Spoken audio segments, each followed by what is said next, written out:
मिलता है, क्या वेटेज सच में उसी तरह का फॉलो किया जाता है? आपका डन होना चाहिए। एक्सरसाइज के साथ ही क्वेश्चन बैंक सर मेरा सब कुछ हो चुका है, मुझे कुछ थोड़ा और बताओ। तो आपको देखो एक ही लाइनअप में जाना सब। तो दोस्तों प्लीज कमेंट बॉक्स में मुझे ये लिख के जरूर बताना कि आप लोगों का मैथ के अंदर टारगेट कितना है। अगर आपका टारगेट 80 आउट ऑफ 80 है या 80 से कम है, और 80 से अगर कम भी है तो आपको क्वेश्चन कौन सा कहां से करना चाहिए, एंड 80 आउट ऑफ 80 है तो कहां से करना चाहिए, वो सभी वीडियो ये ऑल इन वन वीडियो जिसके अंदर अलजेब्रा एंड ज्योमेट्री के बारे में पूरी कहानी बताने वाला हूं। तो गाइस स्टार्टिंग टू एंडिंग तक पूरा वीडियो देखना, और नए हो तो प्लीज चैनल को सब्सक्राइब करके जरूर जाना। एंड गाइस इस वीडियो का टारगेट लाइक मैं रखता हूं 2000, मुझे लगता है अपने प्रदीप सर के लिए चीजें जरूर पूरा करोगे। एंड गाइस जल्दी जिसका आप बहुत ज्यादा वेट कर रहे हो, पंच का बादशाह लॉन्च करने वाले, इतना उसमें इंडिकेशन दे देता हूं आपको। अब एक एक करके हम बात करेंगे। देखो गाइस आप सभी को पता है कि मतलब अलजेब्रा का मैंने यहाँ दिन लिखा हुआ है, एंड ज्योमेट्री का चलो कमेंट बॉक्स में आप लिखना। तो अपना पहला टारगेट 5 तारीख को है, क्योंकि 5 तारीख को 40 मार्क्स का पेपर होने वाला है। एक्चुअल वो पेपर 40 मार्क्स का नहीं रहता, 60 मार्क्स का रहता है, एंड 60 में से अपने को 40 मार्क्स निकालना रहेगा। बोलोगे सर 60 मार्क्स का किधर रहता है सर 40 मार्क्स? अरे भाई मैं एक्स्ट्रा क्वेश्चन की बात कर रहा हूँ, तो 60 में से अपने को 40 निकालना रहता है। और सेम गाइस ज्योमेट्री का भी वैसा ही रहता है, 60 में से अपने को 40 मार्क्स निकालना रहता है। अगर हम प्लानिंग वाइज जाए सिस्टमैटिक वे में, 1 मार्क्स क्वेश्चन कहाँ करना है, 2 मार्क्स क्वेश्चन कैसे करना है, 3 मार्क्स कैसे करना है, 4 मार्क्स कैसे करना है, तो गाइस हर चीजों को हम बहुत अच्छी तरीके से अटेम्प्ट कर लोगे। एंड राहुल सर की एक सीरीज भी चल रही है, आप लोगों को पता है हॉट्स का, सुबह मॉर्निंग में 10:30 11 o'clock के आसपास आता है। जैसे ही राहुल सर की सीरीज खत्म होगी वैसे ही मेरी ज्योमेट्री की भी सीरीज आ जाएगी। तो इतना सब आप लोगों के लिए किया जा रहा है, वो सीरीज जरूर देखो। अब सबसे पहले मैं यहाँ आपको ये दिखा देना चाहता हूँ।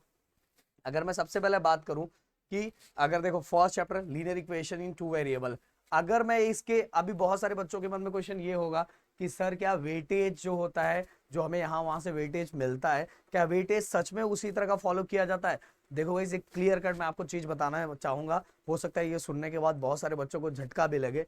देखो 10th स्टैंडर्ड का ऑफिशियली कहीं भी वेटेज बोर्ड ने खुद से रिलीज नहीं किया है। जहां भी आपको वेटेज दिखता है वो वेटेज कैसा होता है कि पिछले कई सालों में जिस तरह से क्वेश्चंस वो चैप्टर से पूछे गए उनको एनालाइज करके एक रेशियो निकाला जाता है, और उसी रेशियो पे लोगों को बताया जाता है कि भाई इतने मार्क्स के इतने क्वेश्चंस आते हैं। बट गाइज आपको जो वेटेज मतलब मिलते हैं उसमें जो चेंजेस होंगे वो 1-2 मार्क्स का ही होगा। तो इसका मतलब है कि वेटेज जो आपके सामने रखा जाता है उसमें फ्लक्चुएशन हो सकता है, क्योंकि इस वो बोर्ड की तरफ से नहीं रिलीज किया गया। जैसे 12th स्टैंडर्ड का अगर हम देखें तो 12th स्टैंडर्ड के अंदर खुद बोर्ड ने ही रिलीज किया हुआ है, और जो बोर्ड ने खुद भी रिलीज किया उसमें भी 1 मार्क्स का फ्लक्चुएशन किसी किसी चैप्टर में कभी कभार देखा ही जाता है। तो भाई आप सोच सकते हो आपका तो रिलीज भी नहीं किया गया है, तो इसीलिए ये चीजें भी दिमाग में रखना है। तो अगर मैं प्रॉपर कैलकुलेशन वाइज ये चीजें आपको रखूं कि अभी तक अगर मैं लीनियर इक्वेशन 2 वेरिएबल्स की बात करूं तो गाइस 40%, मतलब सबसे ज्यादा, मतलब अभी तक ये जो रेशियो बनाया गया है अभी तक सबसे ज्यादा क्वेश्चन फर्स्ट चैप्टर से पूछे गए, इसीलिए आप लोगों का फोकस वो चैप्टर पे होना चाहिए। इसके बाद गाइस मैं एक एक करके आगे आगे बढ़ता हूं। ओके इसके अंदर देखो एक चैप्टर लिखा नहीं है, आप सभी को पता है financial planning, then quadratic equation 35%, 22.5 AP, then probability 22.5, then इसके बाद गाइस लास्ट चैप्टर 30%। मतलब कुल मिला के अगर आप देखते हो तो आप एक चीज एनालाइज जरूर कर पाओगे और समझ पाओगे कि हर चैप्टर बहुत इंपॉर्टेंट है।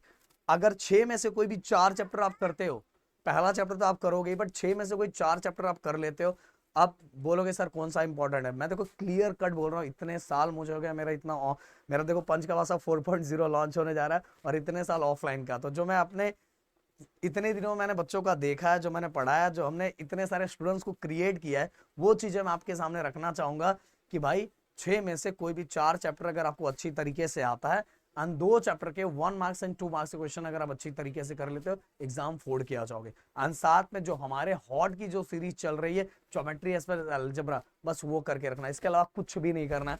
सेम गाइस अगर मैं आपको बताऊं, अगर मैं नीचे आता हूं ज्योमेट्री का, तो ज्योमेट्री में देखो गाइस टोटल अपने पास 7 चैप्टर है। इसके अंदर फर्स्ट चैप्टर, इसका अप्रॉक्स मैं रेशियो अगर आपको दिखाऊं, हो सकता है आपको लाइट ज्यादा हो तो दिख नहीं रहा होगा, फिर भी मैं यहाँ रेशियो बस आपको दिखाना चाहता हूँ कि देखो 25% first chapter, second chapter 17.5%, 30% third chapter. Then इसके बाद थर्ड चैप्टर गाइस आप लोगों का सबसे प्यारा चैप्टर जो है जिससे आप लोग बहुत ज्यादा भागते हो, सर्कल। ओके, और सर्कल कल पे ही छोड़ते जाते हो। भाई मैं बोलूंगा सर्कल, अगर नफरत है ना सर्कल से, राहुल सर का 25 to 30 मिनट्स का वीडियो है, एक बार देख लेना, मतलब छोड़ने से अच्छा कि वो वीडियो एक बार देख लेना, फिर बाद में जो डिसीजन लेना। तो गाइस यहाँ 30%, मतलब अभी तक जिस तरह से क्वेश्चन पूछेगा ओवरऑल वेटेज के, अगर मैं कैलकुलेशन को 30% उसका, बाकी 17.5 17.5 17.5 25%, देन लास्ट वाला चैप्टर। तो इस तरह से ओवरऑल रेशियो बनाया गया है गाइस। इस तरह से मतलब इतने सालों में जो वेटेज का एक कैलकुलेशन किया जाता है, वेटेज का कैलकुलेशन इसी वाइज है। तो आप बोलोगे सर कौन सा चैप्टर इंपॉर्टेंट है, देखो इस फिर से मैं आपको बोलूंगा अगर कि इसके अंदर अगर 7 चैप्टर है, 7 में से कोई भी 5 चैप्टर आपको अच्छी तरीके से कर लेना चाहिए, एंड 2 जो चैप्टर है वो 2 चैप्टर के 1 मार्क्स 2 मार्क्स एंड हमारे हॉट्स के क्वेश्चन, इसके अलावा कुछ करने की जरूरत नहीं है। और हम कुछ मुद्दों पे बात करेंगे, जैसे गाइस अभी 1 marks 2 marks 3 marks and 4 marks. देखो इस 1 मार्क्स के क्वेश्चंस अगर आपको करना है, तो अगर आप एक्सरसाइज के क्वेश्चंस कर रहे हो तो भाई हो जाएगा। और एक्सरसाइज के साथ ही मैं बताना चाहूंगा कि जैसे हम लोग पंच के बादशाह के अंदर क्वेश्चन बैंक आपको सॉल्व करके देंगे, एंड क्वेश्चन बैंक सॉल्व कर अगर आपने कर लिया तो 1 marks 2 marks 3 marks and 4 marks सभी का पूरी कहानी हो जाएगी। बस आएगा तो थोड़ा बहुत नंबर चेंज आएगा, बट हर बच्चा अटेम्प्ट कर लेगा। एक्चुअल हम लोग पंच के बादशाह के अंदर पिछले कई सालों के जो क्वेश्चन बैंक है उसको ही सॉल्व करवाने वाले, जिससे गाइस मतलब समझ जाओ बोर्ड एग्जाम में क्वेश्चंस की मतलब आप एक भी क्वेश्चन ऐसा हो ही नहीं पाएगा कि जो आपको नहीं आएगा। तो 1 मार्क्स के लिए अगर आप खुद से करना चाहते हो तो सिंपल सी बात है, सबसे पहले एक्सरसाइज आपका डन होना चाहिए, एक्सरसाइज के साथ ही क्वेश्चन बैंक डन होना चाहिए, क्वेश्चन बैंक अच्छी तरीके से आना चाहिए।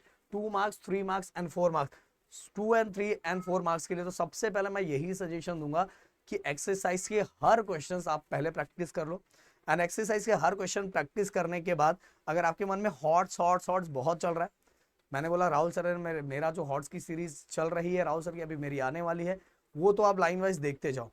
और इसके अलावा आपको क्या फोकस करना है, ओनली एक्सरसाइज के क्वेश्चंस, एक्सरसाइज क्वेश्चन। हाँ अगर आप ऐसे स्टूडेंट हो कि नहीं सर मेरा सब कुछ हो चुका है मुझे कुछ थोड़ा और बताओ, तो आपको देखो एक ही लाइनअप में जाना, सबसे पहले एक्सरसाइज पूरा करो, एक्सरसाइज पूरा कर लिया तो समझ लो 30+ आपका डन हो चुका है।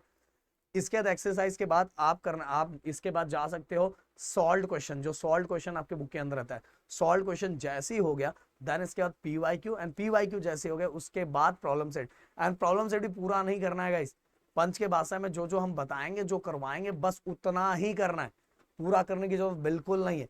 आप थोड़ा पेपर को एनालाइज करो, मतलब जो मार्केट में जैसा फैला रहता है ना यार, पेपर को देखोगे समझोगे तो समझ में आएगा। देखो गाइस मैं बोलूंगा कि अगर जितने बार भी पेपर का मैं प्रॉपर कैलकुलेशन करूं तो 10 में से 8 बार पेपर ऐसा आया रहता है, या तो कभी अलजेब्रा कभी ज्योमेट्री। अलजेब्रा में कभी कभार पूरे के पूरे क्वेश्चंस ऐसे आते हैं कि हर बच्चा अटेम्प्ट कर सकता है, अगर जिस साल अलजेब्रा में ऐसा होता है उस साल ज्योमेट्री में ऐसा होता है कि एक क्वेश्चन ऐसा आ जाता है कि जिसको बहुत सारे बच्चे नहीं कर पाते और कुछ बच्चे कर लेते हैं। और कौन से बच्चे कर लेते हैं वो भी बताऊंगा, बट गाइस जिन बच्चों ने एक्सरसाइज किया और सॉल्व किया है, ओके सॉल्व एग्जांपल किया और हमारे हॉट्स को देखा है, वो बच्चा वो जो एक्स्ट्रा क्वेश्चन दिया रहता है वो अटेम्प्ट कर लेता है। तो जो ऐसा अजीब क्वेश्चन आया रहता है अगर उसको छोड़ भी देगा, उसके अलावा जो एक्स्ट्रा क्वेश्चन दिया रहता है वो कर लेता है, तो उसका 40 आउट ऑफ 40 वहीं डन हो जाता है। इसलिए गाइस सीरीज को फॉलो करना बहुत जरूरी है। और दूसरा, बट बहुत बार जैसे मैं पिछले साल की बात करूं तो पिछले साल अलजेब्रा के अंदर एक क्वेश्चन आया था जो कि बहुत सिंपल था, ज्योमेट्री में तो इतना आसान आया था कि ज्योमेट्री के अंदर अगर बच्चा एक्सरसाइज कर रहा था सॉल्व कर रहा था तो वो आराम से मतलब कि वो 40 आउट ऑफ 40 डन कर लेगा। मतलब नॉर्मल से नॉर्मल बच्चा जिसने जिसने लास्ट के टाइम थोड़ा मेहनत किया है वो आराम से कर लेता। अलजेब्रा के अंदर ये था कि हॉट्स में हमने टैप वाला क्वेश्चन दिया था, अगर जो बच्चे फॉलो कर रहे होंगे मतलब उनको पता होगा कि 2 साल पहले वैसा ही क्वेश्चन आया था, एंड पिछले साल भी सेम वैसा ही क्वेश्चन आया था जो अभी 2024 का बोर्ड एग्जाम हुआ, बस उसके अंदर थोड़ा नंबर्स चेंज थे जो हमने अपने लाइव सेशन में बच्चों को बताया था, और सेम क्वेश्चन वैसा बोर्ड एग्जाम में आया था। ओके तो गाइस इसलिए बोल रहा हूँ कि मतलब कि आपको ये स्टेप्स में जाना है, सबसे पहले एक्सरसाइज, एक्सरसाइज के बाद then solve question, solve question के बाद पीवाईक्यू, एंड पीवाईक्यू के बाद अगर आपके पास रहता है तो जो चीजें हम बताएंगे प्रॉब्लम सेट उसको करना है। एंड हॉट्स की सीरीज को तो आपको बेशुमार फॉलो करना है 80 आउट ऑफ 80।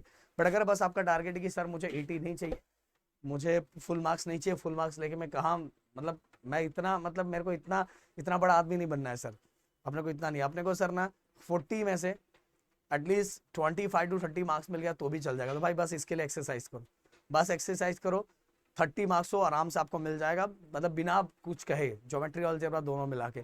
और ज्योमेट्री में जो जो राहुल सर जो थ्योरम बताया उसको फॉलो करो, और अच्छी तरीके से फॉलो करो, देखो आप स्कोर फोड़ के आओगे, समझ में आ रहा है। तो मिलते हैं नेक्स्ट वीडियो में, thank you so much guys, जय हिंद एंड जय महाराष्ट्र दोस्तों।